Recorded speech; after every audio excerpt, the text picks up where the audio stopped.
Actually, I'm curious how you guys take that. If someone tells you they're stuck in their head, what is that telling you? What are they trying to convey to you? For me, when it comes to blind spots and intuition, it means a few things. One is that they think themselves in circles and they feel like they don't get anywhere. Two is that their mind thoughts are a lot louder than their intuitive data sets, and again, they don't get anywhere. Or they just aren't able to move forward until something makes sense to them. Again, not getting anywhere. Well, with that third one, you may get a little, you'll still get a little forward, but it's not it's not the pace that maybe one would prefer. Energetically, when someone's stuck in their head, what I see going on is that their energy, the concentration of their energy is up here in their body, not in the lower body. And also, of course, the heart space is not as well. But there's something I want to say about that. Sorry, darling, I'm going to get to your question in a minute.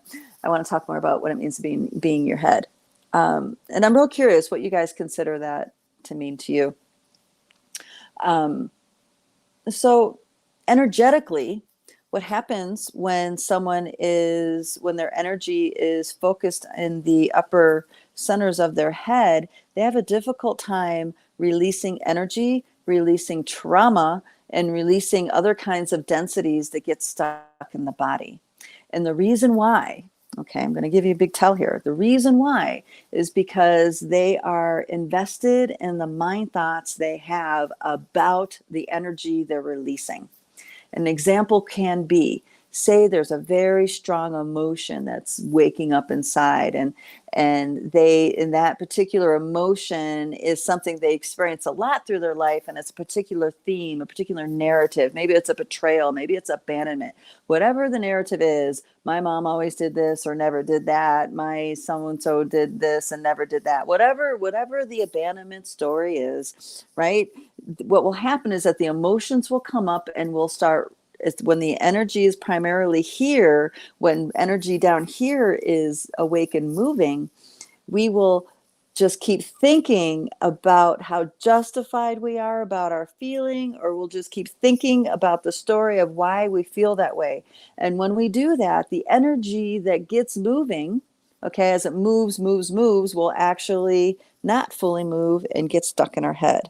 Now, if you have that happen a lot of times, you have a lot of energy stuck in your head. You have a lot of blind spots built up in your narrative, in your perceptions of who you are, in your ability to perceive with your third eye also gets blocked. Your ability for your deep intuitive complex to create imagery that connects with intuition, that gets blocked.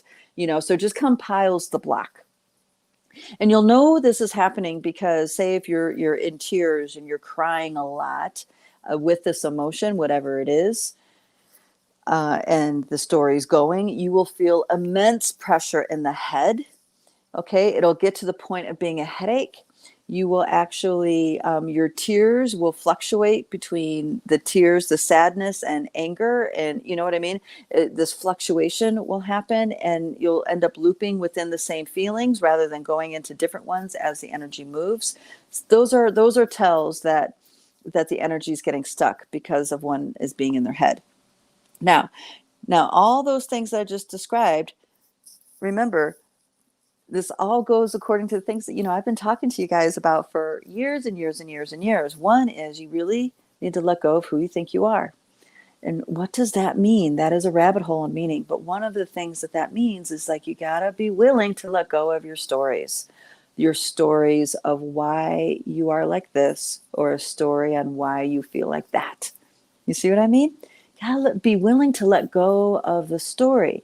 That way the story can shift and change and move, and you can shift your relationship to certain kinds of energies, because now the story, you're not so attached to it. You're open to another kind of story developing from within you. You see, that's one of the layers of benefit of being able to let go of who you think you are. An example. Someone says, you're really rude to me the other day, and I don't really like the way you did that, and this is this, right?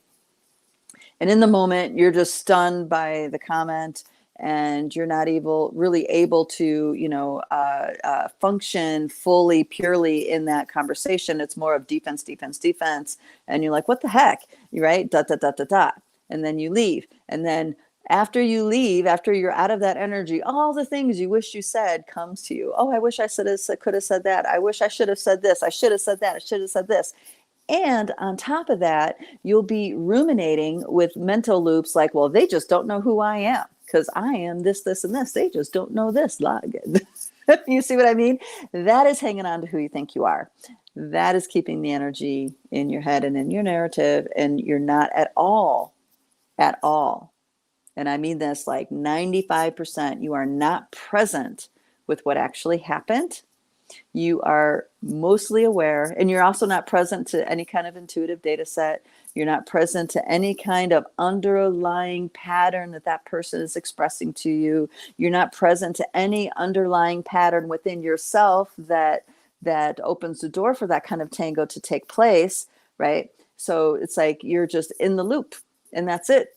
And that's where your emotions are. That's where your thoughts are, and you're not able to get past it. And very, very often, not always, because we're working on ourselves, right? Very often we'll be in that same narrative in relationship to that person until we patch it up, until we meet them and say, hey, I really want to talk about this because at the time I really wasn't able to receive what you were saying. And I'm in a different place now. And I'd really like to have a conversation with you about this because you're important to me. And I don't want you to feel that way. So let's talk about it. So until you have a coming to peace and honesty conversation like that, very often you'll stay in those loops, and that you're frozen in time in a certain way in relationship to that person or whatever that energy is. Okay. So that is the kinds of scenarios that happen when one is stuck in your head. Now, I'm not saying, dear brother Starshine, that this is you to a T. I'm just giving some flags to help people identify about being in the head. The loops that's the number one thing, being in a loop. Confusion, lack of clarity, all that stuff. Because, okay, and energetically, and I explain energetically what happens when you're stuck in your head. Now, that is just one scenario of many, many a myriad of possibilities. I'm just giving one that's relatable so you guys can make contact with this piece that we're talking about.